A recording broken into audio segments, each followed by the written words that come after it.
Today I am going to discuss metal carbonyls. Metal carbonyls are coordination complexes of transition metals with carbon monoxide ligands. The compounds found by the coordination of carbonyl CO molecules with transition metal atom in low oxidation states are called metallic carbonyls or metal carbonyls. इसमें क्या है, metal और carbonyl के बीच direct bond बनता है. यहाँ पे जो मेटल है वो लो ट्रांजिशन मेटल्स होते हैं. ये हमारे ट्रांजिशन मेटल्स होते हैं जिनका लो ऑक्सीडेशन स्टेट हो, लोअर ऑक्सीडेशन स्टेट. क्यों?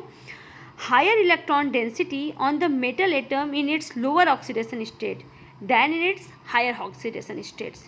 और CO कार्बोनिल जो होता है न्यूट्रल लिगेंड्स है. Metal carbonyls are used in organic synthesis and as catalyst are catalyst precursors in homogeneous catalysts such as hydroformylations and rapechemistry में. Classification of metal carbonyls. Metal carbonyls का classifications. Metal carbonyls are classified on the basis of two way. Classification based on the number of metallic atoms present in a carbonyls and classification based on the structure of carbonyls. First क्या है, carbonyl classification based on the number of metallic atom present in carbonyls.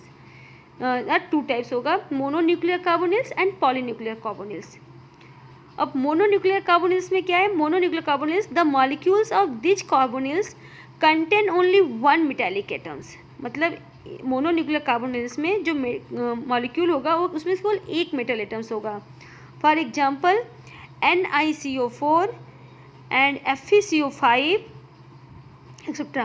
Polynuclear carbonyls में क्या है, the molecules of this carbonyls contain two or more metallic atoms. For example CO2, CO8, Fe2, CO4. मतलब इसमें दो से ज़्यादा metal atom होंगे polynuclear carbonyls में. अब polynuclear carbonyls are of two types, homonuclear and heteronuclear. जो पॉलीन्यूक्लियर कार्बोनिल्स होता है वो दो तरह का होता है, होमोन्यूक्लियर एंड हेट्रोन्यूक्लियर. जो होमोन्यूक्लियर होंगे, होमोन्यूक्लियर में क्या होगा, सेम मेटल होंगे, same metal. For example CO2, CO8, Fe2, CO9, Fe3,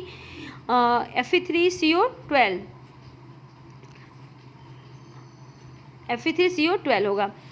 and जो हेट्रोन्यूक्लियर कार्बोनिल्स होंगे, हेट्रोन्यूक्लियर कार्बोनिल्स में क्या होगा कि मेटल एटम अलग अलग होंगे, डिफरेंट मेटल एटम्स होंगे. For example MnCO, CO9, MnRe, CO10. ये सब जो है हेट्रोन्यूक्लियर कार्बोनिल्स हैं. Classification based on the structure of carbonyls. Structure of carbonyls के क्लासिफिकेशन जो है, ये जो है नॉन ब्रिजिंग कार्बोनिल्स एंड दूसरा जो होगा bridge carbonyl, non bridge and bridge carbonyl. अब non bridge carbonyls are two types होते हैं. Non bridge carbonyls containing only terminal carbonyl groups, जिसमें केवल टर्मिनल कार्बोनिल्स ग्रुप होगा. टर्मिनल कार्बोनिल्स ग्रुप में क्या है, NiCO4, FeCO5, RuCO5, रुदेनियम पेंटाकार्बोनिल्स, आयरन पेंटाकार्बोनिल्स, निकल टेट्राकार्बोनिल एक्सेट्रा. दूसरा जो है non bridge carbonyls is containing terminal carbonyl groups as well as metal bonds होंगे उसमें. फॉर एग्जांपल क्या है, CO2, CO8, Mn2, CO12, Fe3, CO12.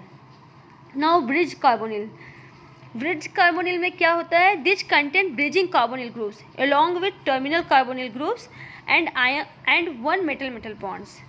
इसमें ब्रिज भी होंगे, टर्मिनल्स भी होंगे एंड मेटल बॉन्ड भी बनेगा. For example Fe2, CO9, OH2, CO9, CO2, CO8. ये है ब्रिज कार्बोनिल्स.